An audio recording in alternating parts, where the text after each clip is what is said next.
అందరికీ నమస్కారం అమ్మ.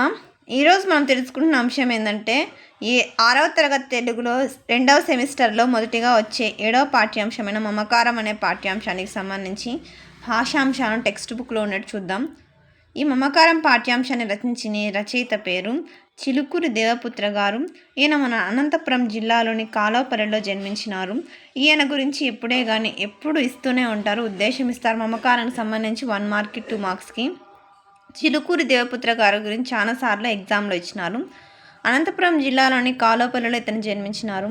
ఇతను రచించిన రచనలు ఏకాకి నౌక చప్పుడు, చివరి మనుషులు, బందీ, వంకర టింకర, 6 గ్లాసులు మొదలైన కథా సంపుటాలను ఈయన వెలువరించినారు. అద్దంలో చందమామ, పంచమం ఈయన రాసిన నవలలు. 1996లో పంచమం అనే నవలకు ఆట అమెరికా తెలుగు అసోసియేషన్ వారు నవలల పోటీలో తృతీయ బహుమతి ఇచ్చినారు.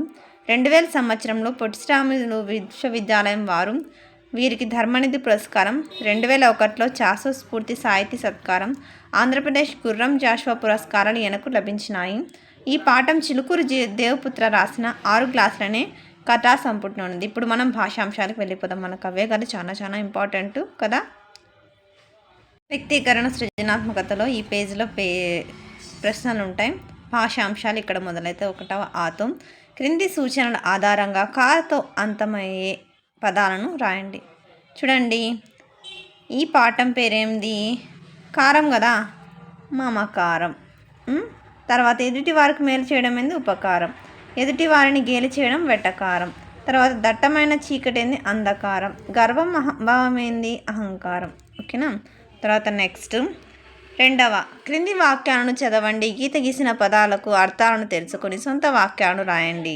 ఉపలాటం అంటే కోరికను వాళ్ళు ఇచ్చిన తర్వాత మనం మిగతా వాటికి రాసుకోవాలి. చూద్దాం. ఇక్కడ చూడండి మీరు ఇక్కడ చూస్తున్నారు కదా, ఇక్కడ చూడండి ఒద్దిక అని ఇచ్చినారు కదా. ఒద్దిక అనే దానికి మనం ఇక్కడ రాసుకున్నాం. ఒద్దిక అంటే అనుకూలం అని అర్థం. తర్వాత నెక్స్ట్ ఇక్కడేముంది? నెక్స్ట్ 2వది ఏముంది? వాత్సల్యం అని ఉంది. వాత్సల్యం అనే దానికి ప్రేమ అని ఇక్కడ రాసుకున్నాం. రోగులను ప్రేమతో సేవ చేయాలి. తర్వాత నెక్స్ట్ 3వది ఏంది? అధునాతనత అంటే ఏంది? ఆధునికమైన అని రాసుకున్నాం. దానికి సొంత వాక్యం ఇక్కడ రాసుకున్నాం. ఓకేనా. తర్వాత నెక్స్ట్ క్రింది వాక్యాల్లో సమానార్థక పదాలు ఉన్నాయి, వాటిని గీత గీయండి. ఇక్కడ మనం ఆల్రెడీ గీత గీసేసినాము. బుడతడు, పిల్లవాడు, పక్కన 2 రాసుకున్నాం. బుడతడు, పిల్లవాడు. తర్వాత తేట, తెల్లం. తర్వాత స్పష్టమైనది.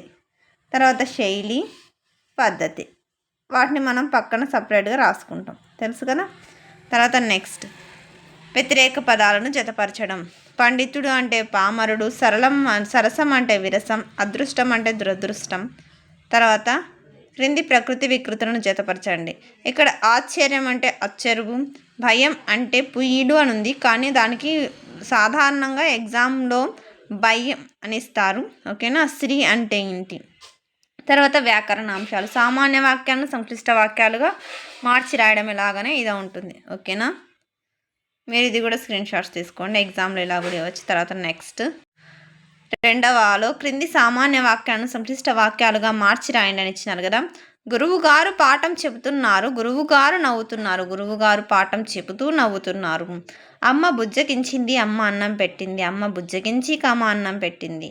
ఎలుక అక్కడికి వచ్చింది, ఎలుక గుడ్లగూబను చూసింది, ఎలుక అక్కడికి వచ్చి గుడ్లగూబను చూసింది. అందరికీ ధన్యవాదాలమ్మా. ఇంకా మన ఛానల్ సబ్స్క్రైబ్ చేసుకొని వాళ్ళు ఎవరైనా దయచేసి సబ్స్క్రైబ్ చేసుకొని లైక్ చేసి షేర్ చేసి మీ ఫ్రెండ్స్కి రిలేటివ్స్ అందరు సబ్స్క్రైబ్ చేసుకోమని చెప్పండి.